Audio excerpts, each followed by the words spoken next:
Hola, buenos días, ¿me escuchan? Ok, perfecto, pues si no, sin más, empezamos con esta, con este panel. Muy buenos días a todos los asistentes al 26º Congreso de ITLAT, celebrado en la bella ciudad de Bogotá, Colombia. En esta ocasión, en la modalidad virtual, por las razones que ya todos, por las razones que ya todos conocemos. Los participantes en este panel, el maestro Rafael Rentería Gaeta, el doctor Oscar David Valencia López y un servidor, doctor Cristian Arturo Cruz Meléndez, somos profesores e investigadores de la Universidad de la Sierra Sur, ubicada en el municipio de Miahuatlán de Porfirio Díaz, estado de Oaxaca, al sur de México. En concreto, pertenecemos a la División de Estudios de Posgrado de esta universidad, que tiene el programa de maestría y doctorado en gobierno electrónico. Nuestro panel se titula El papel de las TIC y el gobierno digital como medios para afrontar la pandemia, en concordancia con el eslogan del Congreso, cercanía al ciudadano, digitalización y gestión local.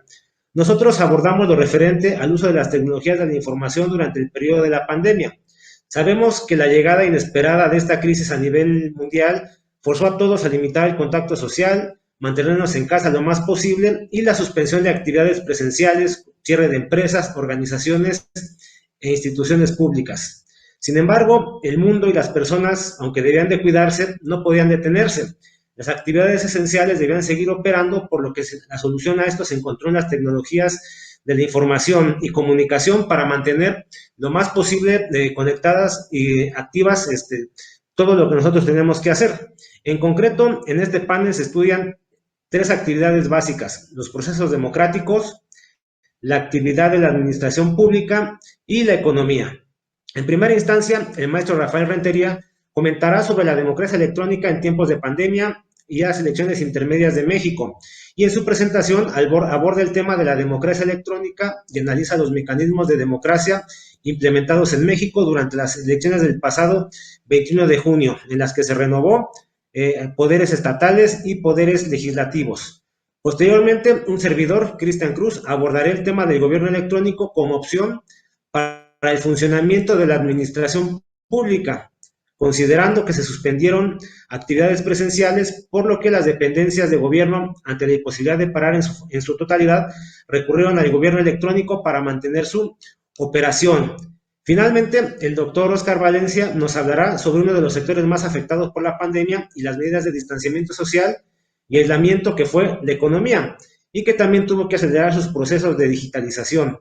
En cuanto, en concreto, perdón, refiere al caso del estado de Oaxaca, estado que presenta una de las más amplias brechas digitales entre su población, lo que impide, perdón, el flujo de información y transacciones de manera electrónica que permitan la digitalización de la comunidad, y refiere que se requiere inversión en estructura de redes y telecomunicaciones para ampliar la cobertura del Internet. De esta forma, el panel aborda los procesos de digitalización en aspectos fundamentales de la vida pública. Sin más, damos inicio a la presentación y cedo la palabra al maestro Rafael Rentería, por favor.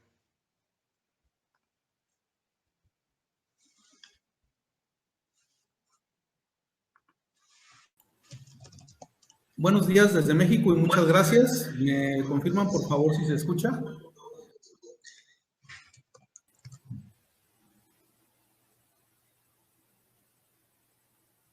Correcto. Bueno, vamos a dar inicio con la presentación de nuestros trabajos. Bueno, el trabajo que voy a presentar es la democracia electrónica en tiempos de pandemia, elecciones intermedias en México en 2021. Este trabajo, tengo que comentarlo, es un trabajo exploratorio que surge precisamente por las restricciones que se dieron durante la pandemia. Sabemos nosotros que durante la pandemia hubieron una serie de restricciones que impidieron que la vida se pudiera desarrollar de manera normal, sobre todo este tipo de actividades donde regularmente pues existe mucha interacción entre las personas, como son las campañas políticas.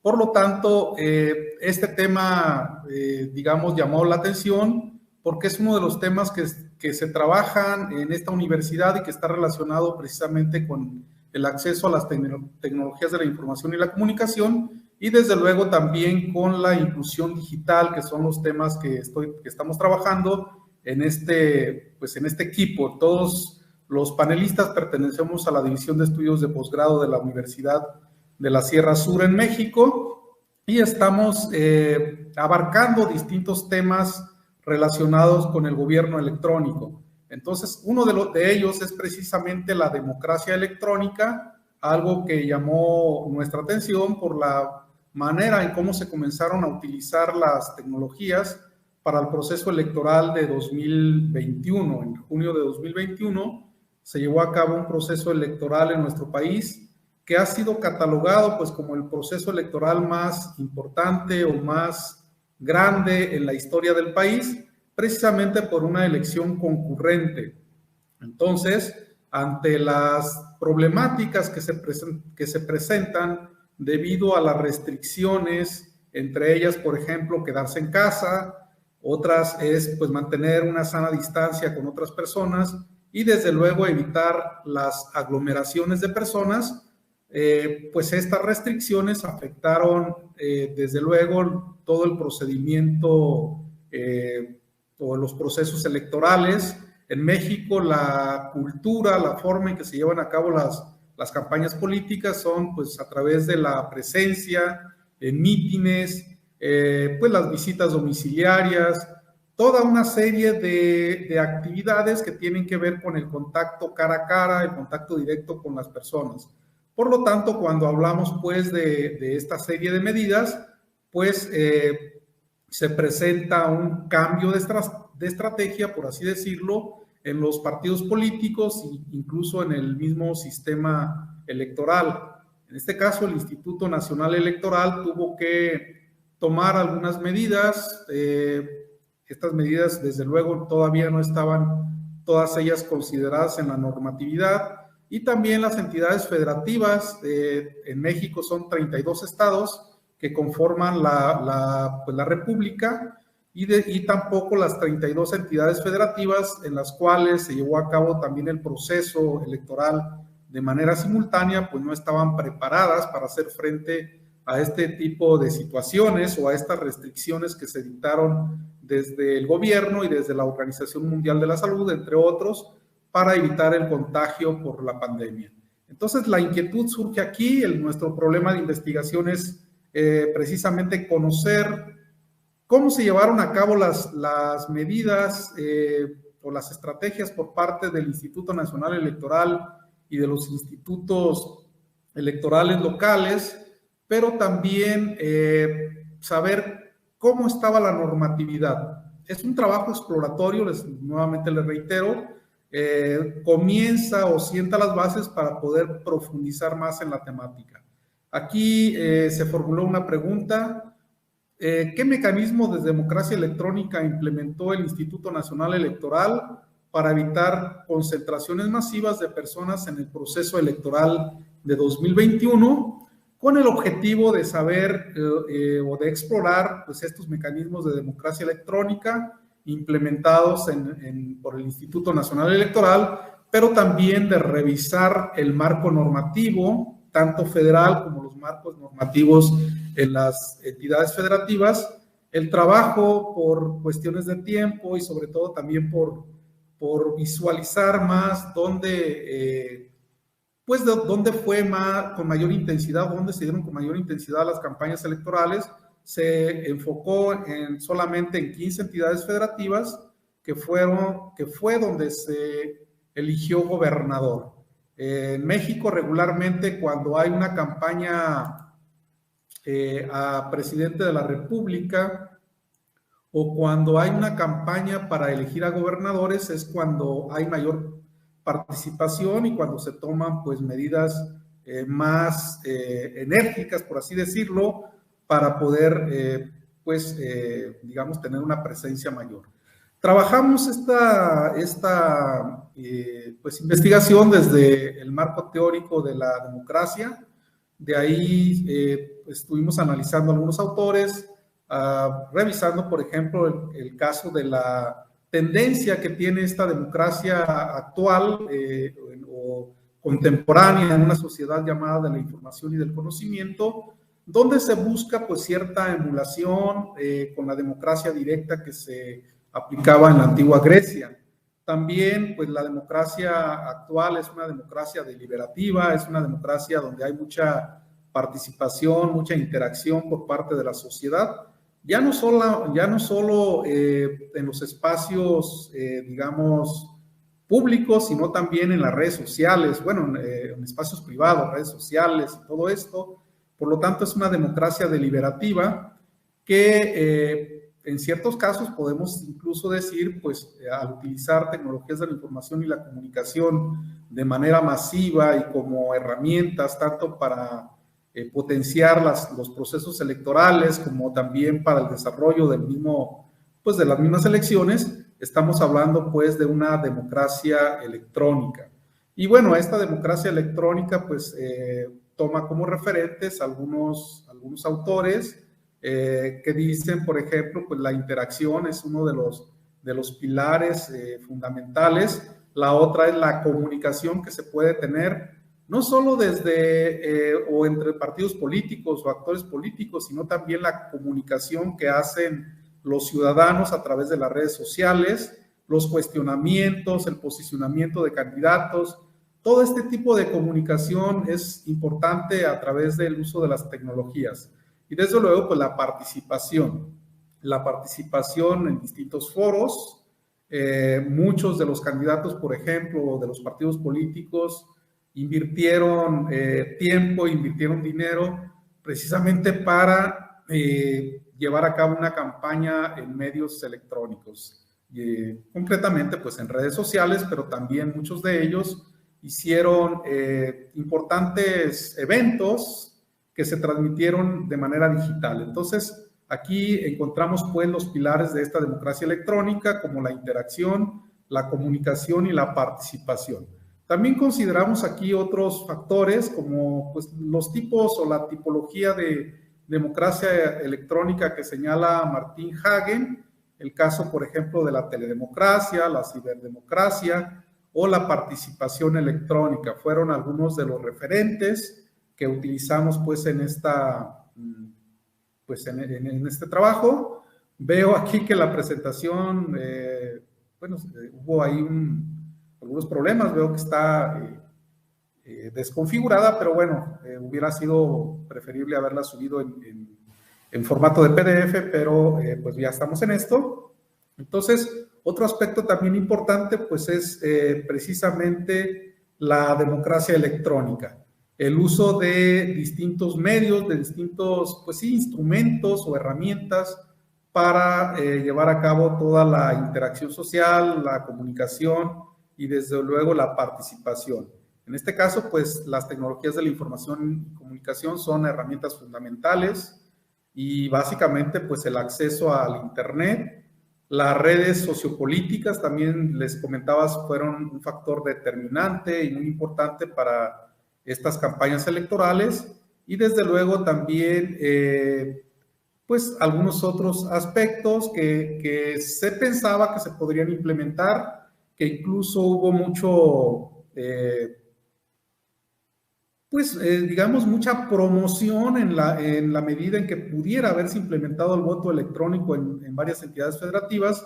Sin embargo, vamos a ver que las entidades federativas, sobre todo, pues no estaban preparadas todavía con un marco normativo para poder implementar el voto electrónico como una de las alternativas que pudieran haber sido pues de lo más importante para efecto de este proceso electoral. Voy a comentar un poco sobre, bueno, cómo es nuestro sistema político electoral. En México, pues somos tenemos una forma de Estado, una federación. Por lo tanto, el país está conformado por 32 entidades federativas. Cada entidad federativa tiene sus propios órganos electorales. Sin embargo, en este caso, por ser una elección concurrente, regularmente el órgano electoral federal, que es el Instituto Nacional Electoral, es el que llevó a cabo pues, el trabajo más importante, podríamos decir, en el proceso electoral. Es un sistema político de partidos. aunque también se permite la participación de candidaturas ciudadanas, pero todavía no es un tema que haya cobrado relevancia en el tema electoral. Entonces, podríamos decir el sistema de partidos pues es la parte más importante. Los partidos reciben financiamiento directo del Estado y pues algunos de ellos han invertido muchos recursos precisamente en la implementación de algunos mecanismos electrónicos, redes sociales, sobre todo para poder llegar al electorado.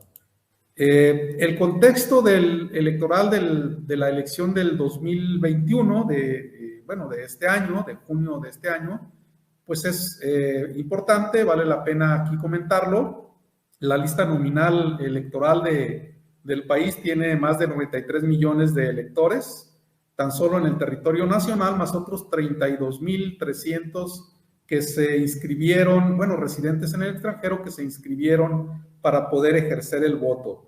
El proceso electoral fue un proceso concurrente, hubo elecciones federales, estatales y municipales, participaron los 10 partidos políticos con registro federal. Sin embargo, en las entidades federativas también hubo participación de muchos partidos políticos estatales. Ahí todavía estamos tratando de identificar y de poder ver cuántos partidos políticos estatales participaron en esta contienda. Bueno, ya se tiene un avance, pero para efectos de este trabajo todavía no se presenta.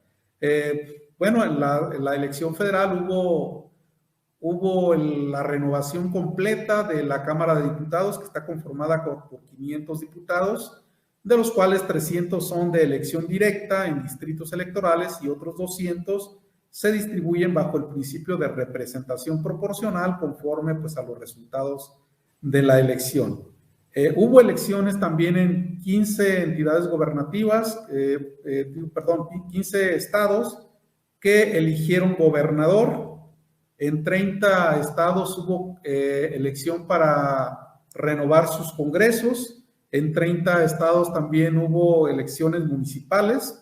Fueron más de 1,900 ayuntamientos los que fueron electos en este proceso electoral. Por eso les comentaba, pues ha sido catalogado como el proceso electoral más importante en la historia de México. Aquí utilizamos una metodología muy sencilla. Aquí el trabajo fue básicamente hacer una revisión documental tanto de los conceptos y de la teoría de la democracia electrónica como del sistema político mexicano y desde luego pues de los marcos normativos.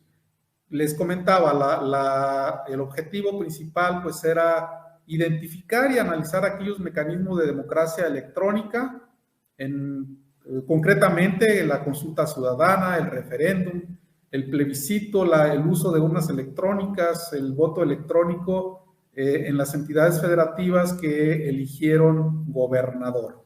Y bueno, voy a presentar los resultados por cuestiones de tiempo. Desde luego, pues no puedo ser muy enfático en esto, pero encontramos primero una revisión al marco normativo federal y desde la propia Constitución ya encontramos una disposición ahí que establece como derecho el acceso a las tecnologías de la información, bueno, el acceso a la información a través de medios digitales, el acceso a las tecnologías de información y comunicación, particularmente Internet, y la inclusión digital. Estos son pues ya derechos que están establecidos en la Constitución Federal y en lo que se refiere a algunos medios de tipo electrónico, a medios electorales o legislación electoral, encontramos algunas disposiciones también muy precisas. Por ejemplo, el voto electrónico de mexicanos en el extranjero, el voto electrónico para la elección de gobernadores y de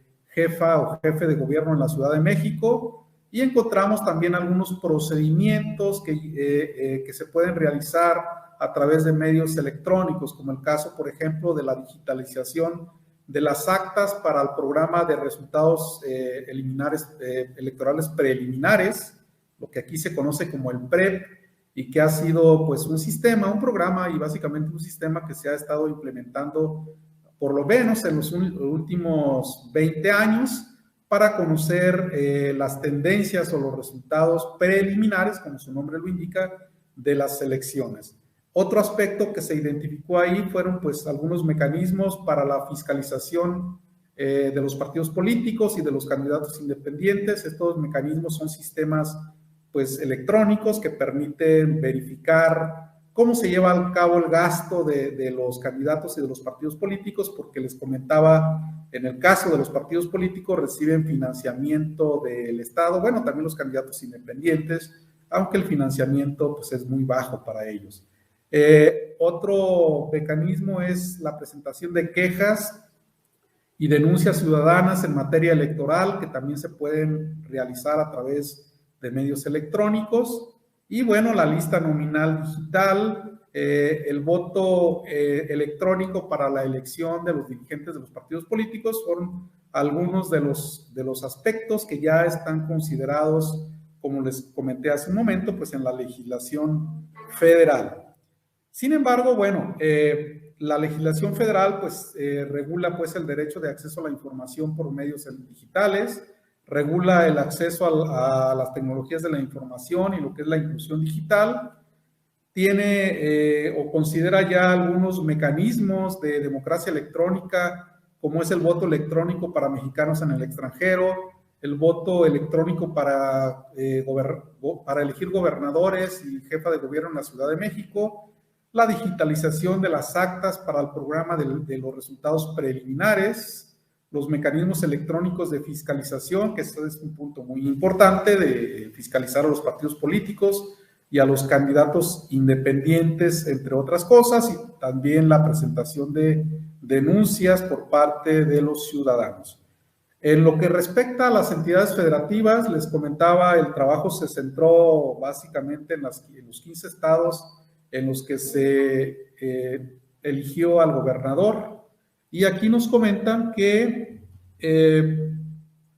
pues encontramos todavía una, pues podríamos decirla, una simetría, por así decirlo, con la legislación federal. Algunas entidades federativas sí cuentan, por ejemplo, con algunos mecanismos de consulta ciudadana, como el caso, por ejemplo, de Michoacán. Algunos otros cuentan ya con lo que es el referéndum electrónico, también el caso de Michoacán, algunos con el plebiscito, igual Michoacán es uno de ellos. Algunos cuentan con urnas electrónicas, incluso con legislación sobre voto electrónico y sobre la digitalización o el sistema electrónico para presentar resultados electorales preliminares. Pero ¿qué es lo que ocurre? Bueno, pues en realidad en las 15 entidades que eligieron a gobernador, en ninguna de ellas se aplicó el voto electrónico, aun cuando pues casi una tercera parte de ellas o una cuarta parte ya tienen legislación en materia de voto electrónico, no se aplicó. El 25% de las entidades cuenta con legislación sobre voto electrónico, pero pues decíamos, ninguna de ellas utilizó esto.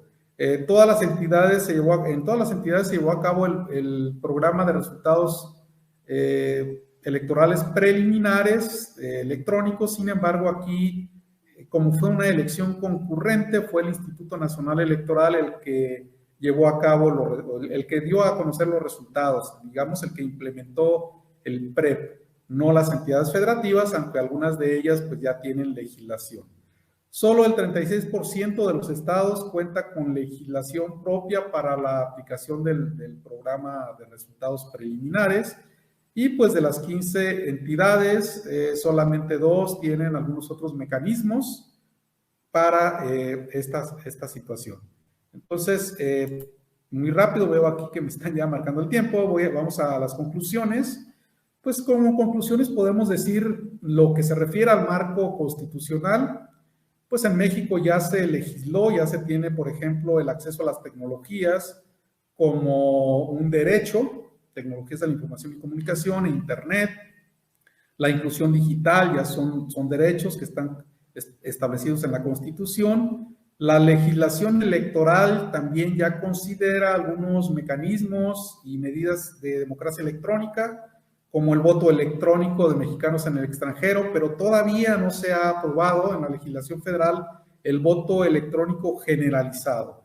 Entonces se tienen, por ejemplo, el PREP, pues es digital, es un sistema ya electrónico para presentar resultados preliminares de las elecciones y pues básicamente encontramos que la legislación federal solamente faltaría la inclusión del voto electrónico generalizado.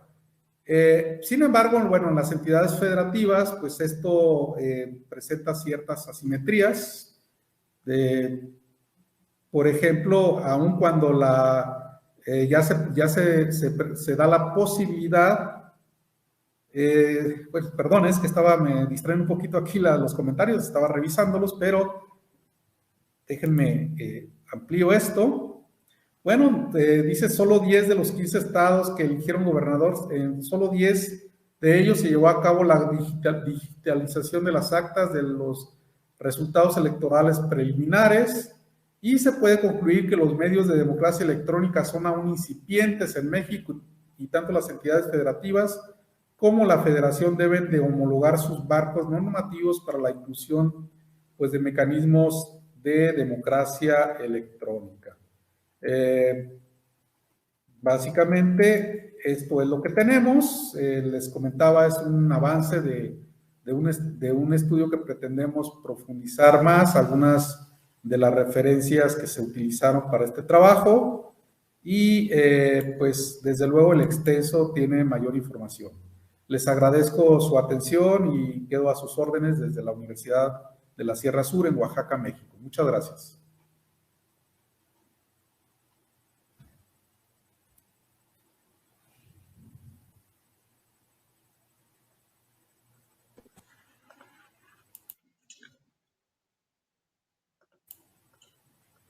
Adelante, doctor Cristian, con la moderación de la mesa, por favor.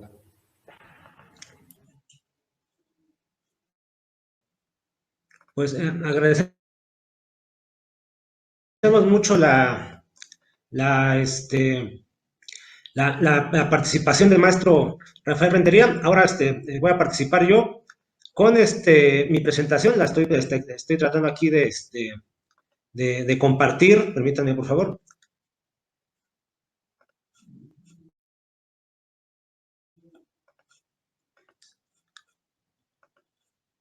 Que no me aparece en los menús de...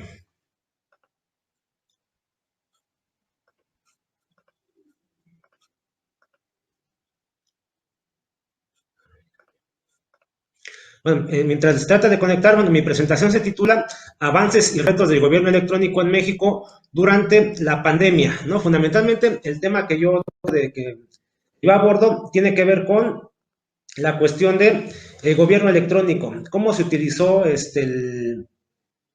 cómo se utilizó o cuál fue la situación del gobierno electrónico durante la crisis de la pandemia. Y esto fundamentado en que las medidas de sana distancia, aquí en México se le llamó la Jornada Nacional de Sana Distancia, pues obligó a la suspensión de actividades, evitar contactos, evitar aglomeraciones, y bueno, muchas instituciones, muchas organizaciones tuvieron que parar. Empresas, creo que ya me permite.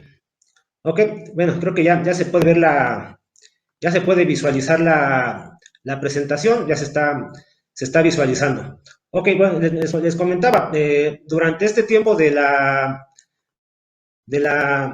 pandemia, pues muchas organizaciones tuvieron que parar y algunas no podían dejar de funcionar, el mundo no podía dejar de funcionar, y entre esas organizaciones pues está lo que es el gobierno y la administración pública, ¿no? Igualmente, como a manera de marco teórico muy breve, y ahorita ya por cuestiones de tiempo en la presentación, pues tenemos que la administración pública se puede ver como desde varios puntos de vista, como una disciplina científica, académica, que tiene como objeto de estudio las instituciones públicas, su desempeño, su conformación, su interacción con otras disciplinas, los aspectos políticos. Igualmente, como un conjunto de instituciones formados por organismos y dependencias que se encargan de la función y la dirección administrativa de un Estado, y como una actividad de tipo funcional, de tipo institucional, que fundamentalmente se encargan del qué y del cómo del gobierno, ¿no? Dicen algunos, la administración pública es el brazo ejecutor del Estado, la administración pública es el gobierno en acción. Y esto es porque a través de estas instituciones, pues el gobierno desempeña sus funciones. Otro tema fundamental aquí es el gobierno electrónico. Igualmente, no se abordó, o no más bien dicho, no se profundizó mucho sobre visiones o consideraciones de lo que durante 20 años se ha tratado de explicar qué es gobierno electrónico.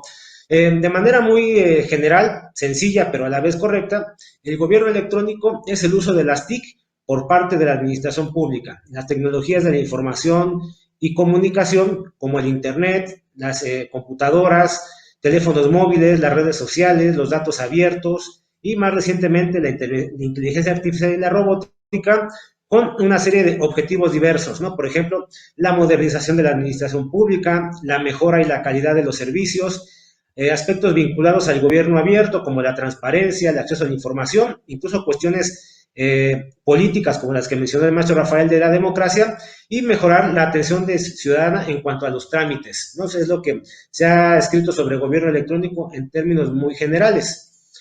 Ok, partiendo ya de esta situación que todos conocemos, la pandemia, contexto, en diciembre de 2019, en la ciudad de Wuhan, en China, pues empiezan a surgir algunos casos de una enfermedad respiratoria, ¿no? Vinculada a los síndromes agudos respiratorios severos, pero diferente, ¿no?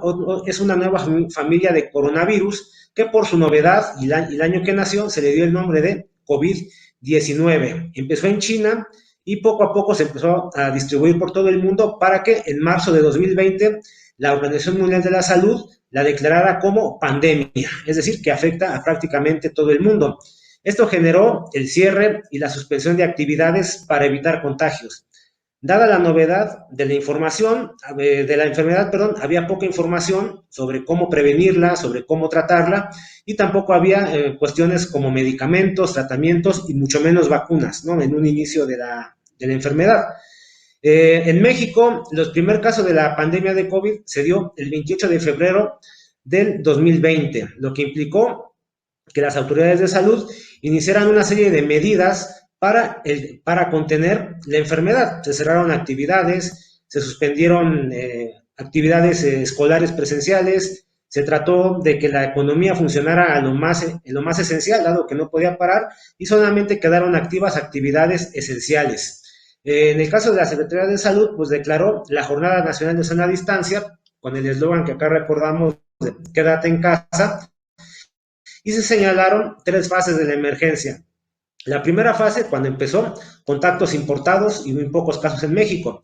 La segunda fase, ya empezaban los casos locales, es decir, empezaba la transmisión o los contagios entre personas, y la fase 3, ya la fase de pandemia, ¿no? Ya indicaban esta cuestión de quedarse en casa y de suspender actividades, eventos y todo lo que implicara posibilidad de riesgo de contagios.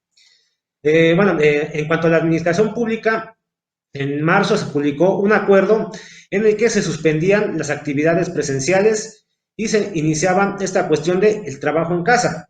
Se cerraban los canales tradicionales, las filas, la atención presencial, la atención en la oficina.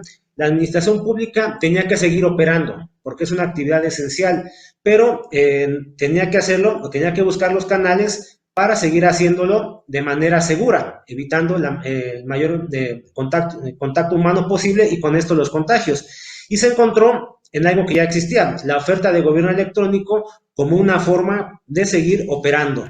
No, en este sentido, y de manera breve, se explica un poco la trayectoria de gobierno electrónico. En la ponencia se encuentra al mayor detalle. Aquí nada más se mencionan algunos de los principales hitos de gobierno electrónico en México, que van desde 1996, el primer sitio .gov de la Presidencia de la República, pasando por el Compranet, que es un sistema de e-procurement, la ventanilla empresarial, la firma electrónica avanzada, la utilización de las redes sociales, Más adelante, pues ya podemos obtener el acta de nacimiento electrónica, el expediente clínico y la plataforma nacional de transparencia, ¿no? Igualmente, el gobierno se sube al gobierno móvil con las aplicaciones móviles y para 2021 pues ya tenemos el cobro digital impulsado por el Banco de México y vinculado a la enfermedad, pues se crearon otras herramientas como el SAT ID, que es una herramienta para el sistema de administración tributaria, es decir, donde nos cobran los impuestos, y una aplicación sobre COVID-19. Igualmente tenemos un sitio especializado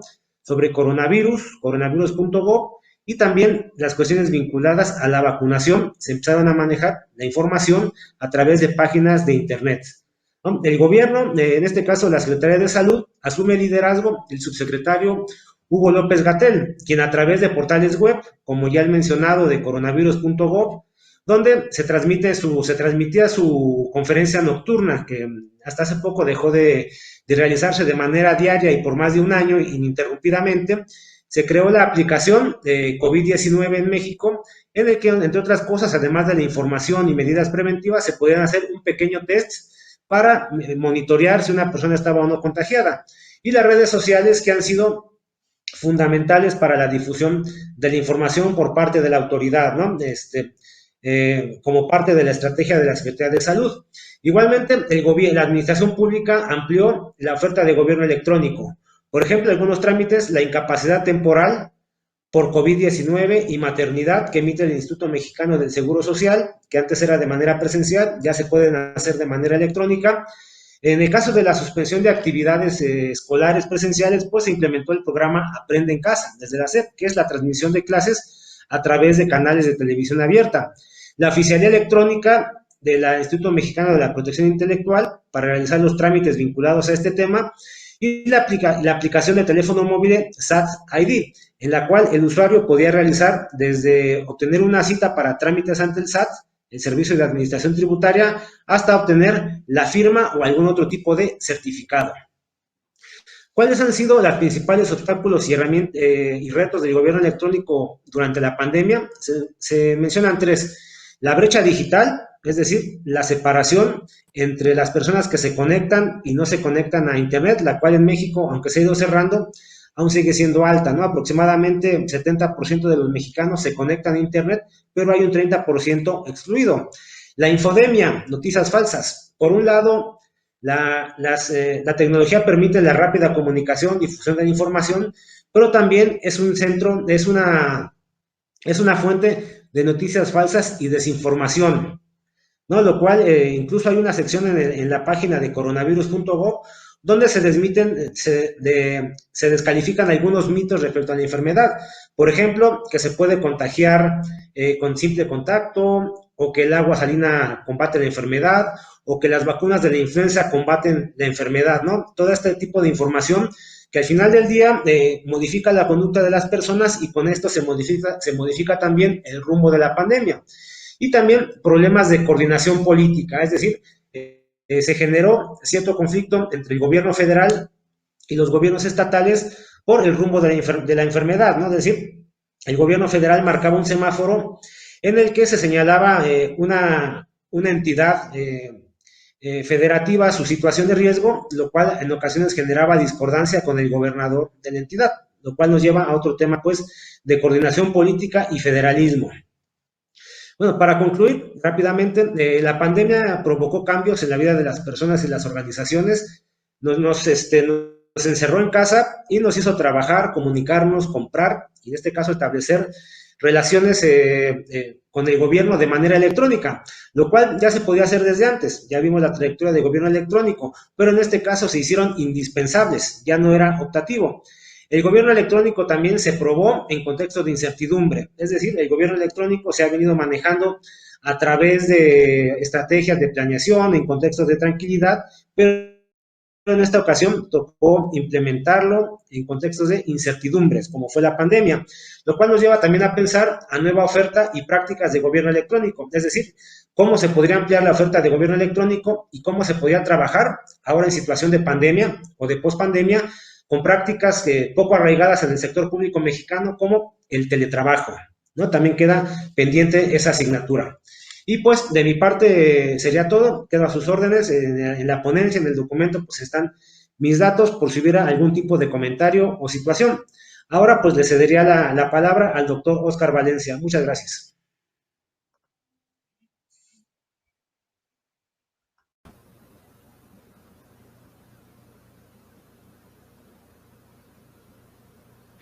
Hola, hola, reciban un fuerte saludo ahora sí desde Miahuatlán a todos.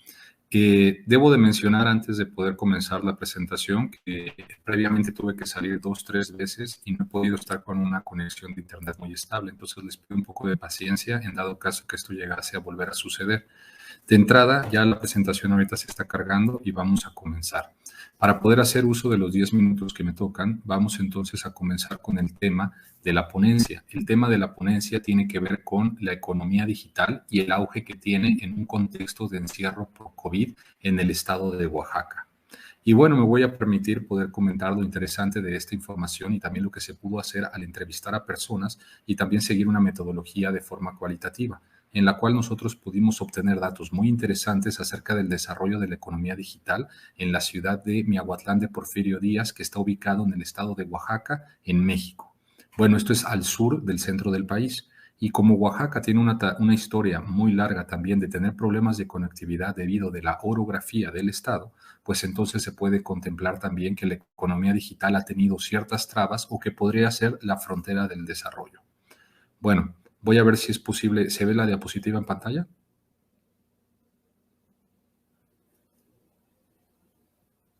Adelante.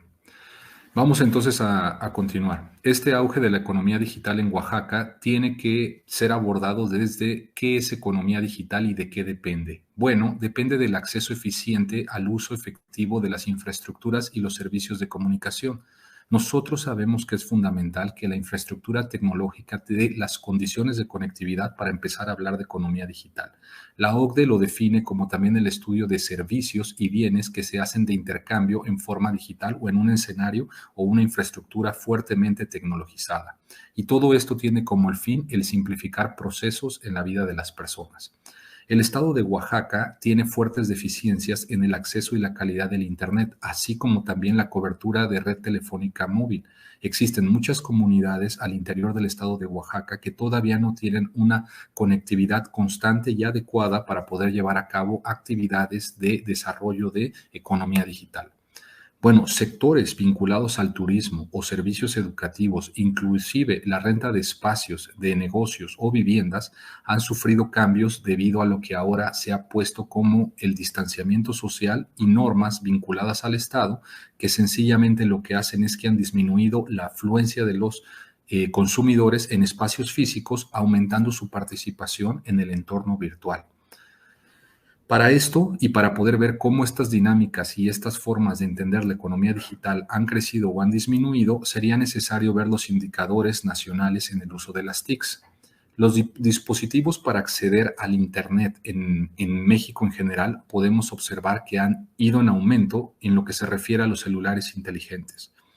95% de la población reporta tener un celular inteligente, mientras que una computadora portátil solamente el 33% y una computadora de escritorio el 28%. Podríamos decir que uno de cada 4 mexicanos tiene una computadora portátil en su casa, pero 9 de cada 10, casi 10 de cada 10, tienen un celular inteligente. Si se dan cuenta, va disminuyendo en cuanto a televisor, tablet y distintos dispositivos vinculados a las tecnologías de la información y la comunicación para poder hacer uso de sus actividades digitales. Ahora, los indicadores nacionales que nos hablan acerca de los usuarios del Internet nos reflejan lo siguiente. Los estados con más bajos usuarios de Internet están Chiapas y de ahí viene Oaxaca. De 32 estados, Oaxaca es el segundo con usuarios más bajos dentro del Internet para poder hacer actividades comerciales. Por eso es muy importante ver Oaxaca. Oaxaca y Chiapas son la frontera de la economía digital en el país. De tal manera que mientras hay ciudades como la Ciudad de México, Monterrey o Guadalajara que tienen una conectividad más amplia, donde tienen tecnología más establecida, infraestructura, donde la brecha digital es menor y donde la actividad económica digital es más alta, en los estados del sur se ve una caída y sobre todo los números más lejanos a esta actividad. Oaxaca es de los estados que poseen un bajo porcentaje de personas conectadas a Internet en zonas urbanas, porque si hablamos de zonas rurales cae muy fuerte y esto se ha limitado por el acceso y uso a las TICs, lo cual también tiene que ver con los beneficios de estar conectados a la red. Esto tiene que ver con el tema de la brecha digital que requiere una inversión en infraestructuras, redes y telecomunicaciones para poder disminuir esta brecha. Y bueno, nosotros nos damos cuenta que el mismo Instituto Nacional de Estadística, Geografía y también lo que viene siendo la información, Oaxaca presenta 219,000 unidades económicas, de las cuales tan solo casi el 100% no realizaron actividades económicas por Internet.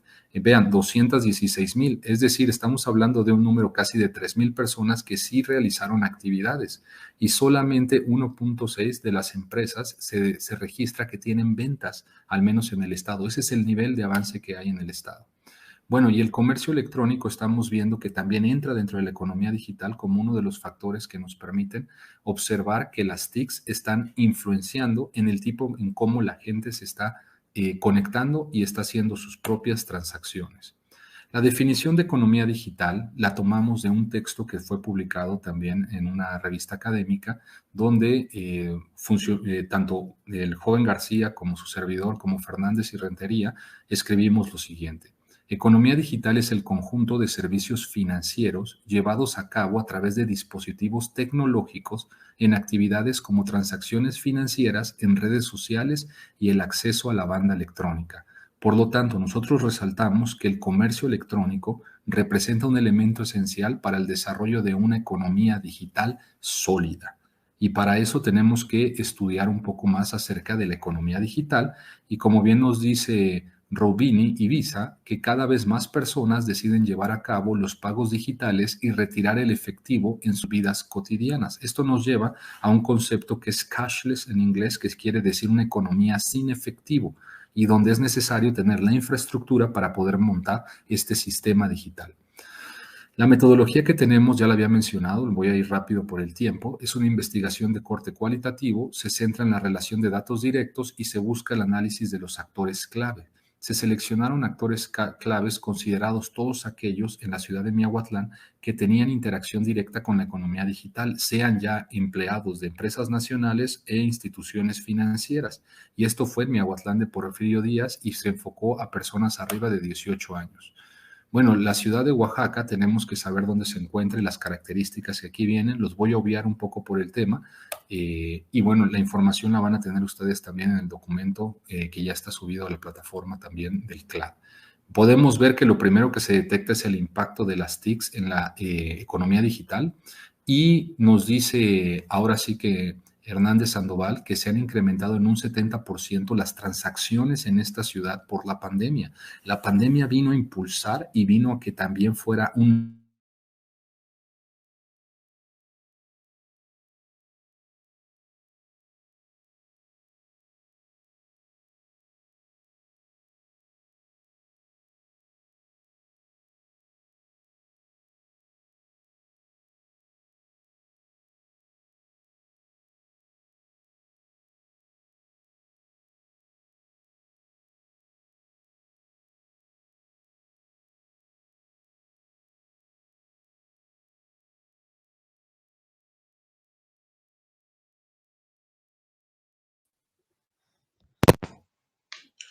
Hola, perdón, alguna dificultad técnica tuvo Oscar, ¿no?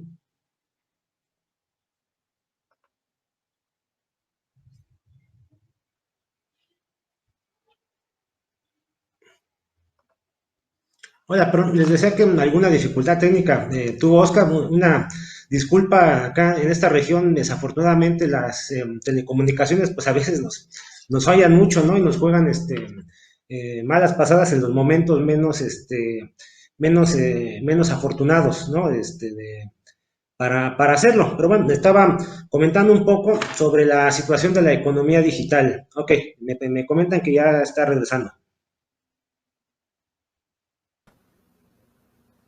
Hola, les agradezco otra vez el esperar y una disculpa por el internet, pero justamente lo que estamos hablando va. ¿Cuánto tiempo tengo para poder concluir?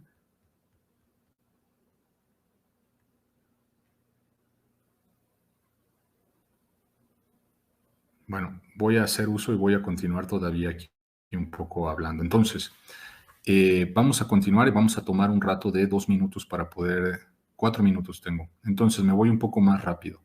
Entonces, les comentaba que acerca de lo que nosotros estábamos viendo, de lo que se pudo ver dentro de los encargados de poder aplicar los pagos digitales o la economía digital, nos sorprende el poder observar las declaraciones de los mismos a través de las entrevistas, donde registran un aumento hasta del 70% dentro del uso de las actividades digitales. Y esto es muy interesante porque entonces un lugar como es la frontera del desarrollo digital, como Miahuatlán de Porfirio Díaz, empieza a presentar un comercio electrónico cada vez más creciente, una comunidad que debido a la pandemia tienen que estar haciendo uso de estas herramientas y por lo tanto ya empiezan a considerar el pago en dinero digital en vez de el pago en papel moneda. Cuando si uno conoce el contexto de la localidad, tienen mercados todavía comunitarios donde se desarrolla la mayor actividad de la zona. Entonces, aquí tenemos la parte de lo que nos han dicho. Muchos de los clientes que tienen tarjetas en los bancos ya empiezan a realizar todos los trámites en línea, principalmente por el tema de la enfermedad, de tal forma que la pandemia impulsó que se hicieran los pagos desde la comodidad de su casa, y todo esto implementado en sus vidas cotidianas es un cambio. El gerente del Banco Banorte nos dice que en los últimos meses habían incrementado las transferencias bancarias, otra vez debido a estos 3 meses de encierro y después por el estado largo de esta situación de emergencia. Los empleados de Caja Popular también registraron aumentos en transferencias digitales, a pesar de que no toda la gente tenía ni conocimiento, ni estructuras, ni dispositivos. Y las consideraciones de otros también actores es de que se ha incrementado la realización de actividades vinculadas a las transferencias electrónicas y por las normas de seguridad, entonces nosotros estamos viendo que esto ya llegó también para quedarse. ¿Y qué es lo que vemos como ventajas? Bueno, vemos una menor burocratización y mayor transparencia de la información. Y de esto también se generan nuevos medios y canales. Y el comercio no solamente se reduce al uso de actividades financieras, sino también a aplicaciones como WhatsApp, Telegram o otro tipo de redes sociales para poder realizar ventas y poder mover algún tipo de bienestar material, ¿no? Entonces, continuamos con la última parte. Se mete también dentro de las ventajas de la economía digital el uso de cobro digital como CODI, el pago de QR de una manera rápida, y nosotros podemos ver que no se sabe muy bien cómo se va a trabajar, pero ya se sabe que la dirección desde el 2020 ya estaba apuntando hacia la llegada de una economía digital. Bueno, y tenemos al subdirector de Santander que señala que hay puntos favorables y desfavorables, ya que puede haber errores al comprar y pagar, pero es una ventaja que hace que los trámites sean más rápidos entre instituciones. Entonces, las ventajas son interesantes, pero también hay límites porque hay desconocimiento por parte de la población y también del uso de las aplicaciones móviles. Y esto también va a hacer que haya una falta de un desarrollo de economía digital vinculado con la falta de tecnología y de la apropiación de las TICs. Y bueno, para concluir entonces, el gobierno municipal carece de preparación y conocimientos para poder tomar estos avances en el entorno en el cual se encuentra Oaxaca. Y todo esto conlleva que pagos de impuestos también no se hacen de manera muy acelerada, servicios de recolección de basura no se pueden pagar tan rápido, los tipos de multas todavía no presentan portales o al menos una rapidez por parte de la población. El gobierno tiene sus canales, pero la gente, debido a esta apropiación, no hace uso de ellos, sino que hace uso más de lo que es más simple y de lo que tienen acceso con mayor seguridad. Entonces, se propone como estrategia que haya un vínculo entre la universidad y también para el gobierno, para su desarrollo. Y bueno, ya también vamos a llevar las conclusiones y con esto vamos a terminar, ¿no? Agradezco su tiempo y regreso la palabra a nuestro moderador. Adelante, Cristian.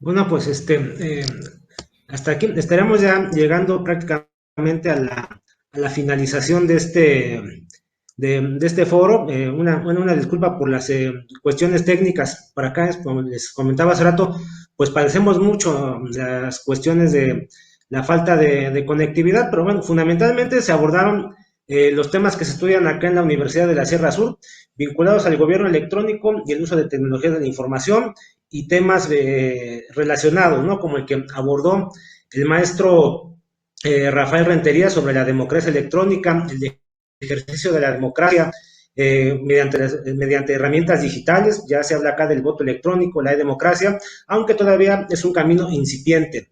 El doctor Oscar, también otro de los puntos más golpeados por la pandemia y que más, digamos, se ha trasladado a la parte digital ha sido la economía. La economía que ya venía desde hace varios años digitalizándose, pero ahora se hace ya no optativo, sino es indispensable pasar a los procesos de digitalización y superar problemas como la brecha digital que hay en el país y fundamentalmente en estados como Oaxaca y Chiapas, ¿no? Como lo mencionaba el doctor Oscar, y que pues bueno, nosotros lo estamos padeciendo. Y en mi caso, pues hablamos un poco sobre gobierno electrónico. Igualmente, la administración pública tiene que funcionar, tiene que seguir trabajando y tiene ahí, siempre ha tenido la alternativa del gobierno electrónico, aunque ya cada vez, pues en este caso de la pandemia, pues es menos optativo y ya es más importante que existan estos canales de comunicación y difusión. Agradecemos al CLAD, algunos ya hemos participado en ocasiones anteriores en el Congreso, la oportunidad de compartir nuestras investigaciones. Quedaríamos a sus órdenes, en los documentos están nuestros correos, nuestros contactos. Si hubiera algún tipo de pregunta o comentario, posibilidad de algún tipo de colaboración. Muchas gracias.